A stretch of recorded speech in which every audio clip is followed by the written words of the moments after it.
ঘরে যদি এত সুন্দর মিষ্টি বানাতে পারি তাহলে বাইরের মিষ্টি কেন খাবো। আসসালামু আলাইকুম এভরিওয়ান, সবাই কেমন আছেন? আজকে আমি খুব সহজে যেভাবে বাসায় মিষ্টি বানাই সেই রেসিপিটা শেয়ার করব। এক প্যাকেট গুঁড়ো দুধ লাগবে, ঘি লাগবে, সুজি লাগবে। আমার বাসায় সুজি সবসময়ই থাকে।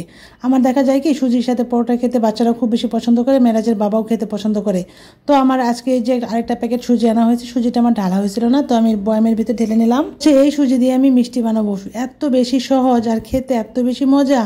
দেখা যায় একদিন বানিয়ে রাখলে 2 দিন 3 দিন ইজি খাওয়া যায়। সব উপকরণ আমি একসাথে করে নিয়েছি। এখন হচ্ছে যে আমি ঘি দিয়ে ফার্স্ট সুজিটাকে ভেজে নেব। সুন্দর মতো ভাজা হয়ে গেলে সেখানে হচ্ছে যে আমি অন্য উপকরণগুলো দিয়ে দেবো। সুজির মিষ্টিটা খেতে এত বেশি ভালো লাগে, মনে হয় যে কাঁচা গোল্লার একটা যে টেস্ট, আমি একটা টেস্ট আসে, একদম মনে হয় কাঁচা গোল্লা।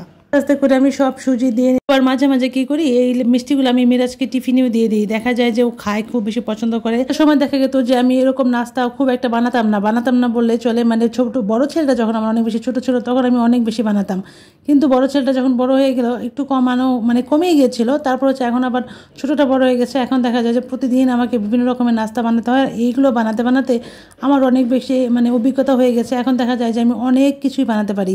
আমাকে রেগুলার কিছু না কিছু নতুন নতুন আইটেম বানিয়ে দিতে হয়। তো এই তো আমার হচ্ছে এখানে ডোটা হয়ে গেছে। এখানে আমি গুঁড়া দুধ দিয়েছি, চিনি দিয়েছি, তারপর হচ্ছে সুজি তো আগে ভেজেই নিলাম। তো সব কিছু মিলিয়ে খুব সুন্দর করে গুঁড়া দুধ প্লাস কিন্তু আমি এখানে লিকুইড দুধটাও দিয়েছি, সুন্দর মতো ডো বানিয়ে নিয়েছি। আর এখন খুব সহজেই হাতের সাহায্যে ঝটপট মিষ্টি শেপ দিয়ে বানিয়ে নেব। এটা আসলে চাইলে গোল গোলও করা যায়। আমি একটু এরকম একটু লম্বাটে করেছি, আমার কাছে এরকম দেখতে খুব বেশি ভালো লাগে। হচ্ছে যে আমি বানানোর সময় এমনিতেই খেয়ে ফেলেছিলাম, এমনিতেই খেতে অনেক বেশি মজা লাগে। তো তারপর হচ্ছে যে তো এখন হচ্ছে আমার মিষ্টিগুলো বানানো শেষ হয়ে গেছে। এখন আমি গুঁড়া দুধের ভিতরে একটু উল্টিয়ে পাল্টিয়ে নেব। একদম মনে হচ্ছে যে উপর দিয়ে মাওয়া দেওয়া হয়েছে, এরকম একটা লুক আসে। আর হচ্ছে টেস্টও একটু ডিফারেন্ট আসে। তো এই তো আস্তে আস্তে সবগুলোকে মিষ্টিতে আমি যে গুঁড়া দুধে গড়িয়ে নিয়ে এখন হচ্ছে রেডি করে ফেলাম। এখানে অনেকগুলো মিষ্টি হয়েছে। আমি কিন্তু অল্প একটু সুজি দিয়ে বানিয়েছি, তারপরে এখানে কতগুলো মিষ্টি হয়েছে, অল্পতেই অনেকগুলো হয়ে যায়।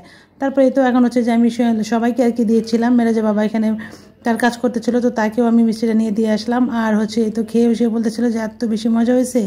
তারপর হচ্ছে যে এই তো এক ধাপ কাজ তো শেষ হয়ে গেল। এখন হচ্ছে যে আমি রান্না করেছিলাম কালো জিরা ভর্তা করেছিলাম, আর হচ্ছে বুটের ডাল দিয়ে মাংস রান্না করেছিলাম। আর এই তো এটা ছিল ভর্তাটা, আর ভাজিটা ছিল সকালবেলার। আর এই তো এখন হচ্ছে যে সব কিছু রান্না শেষ, এখন হচ্ছে খাওয়া দাওয়া করবো আমরা। আসলে শুধু তো মিষ্টি খেলেই হবে না, আবার অন্য ভাত তরকারি তো খেতে হবে। তো এই তো আজকে কালিজিরা ভর্তাটা অনেক বেশি মজা হয়েছিল। আর যেহেতু আমি ভর্তাটা খেতে পছন্দ করি, ওই আলু বেগুন ভর্তা মিক্সটা নিয়ে নিলাম, একটা পটল ভাজি নিয়ে নিলাম। তো সব মিলে খেতে খুবই অসাধারণ লাগছিল। আসলে আমি খুব ঝাল প্রিয় একজন মানুষ। আজকে আমার ভিডিওটা এ পর্যন্তই। আল্লাহ হাফেজ।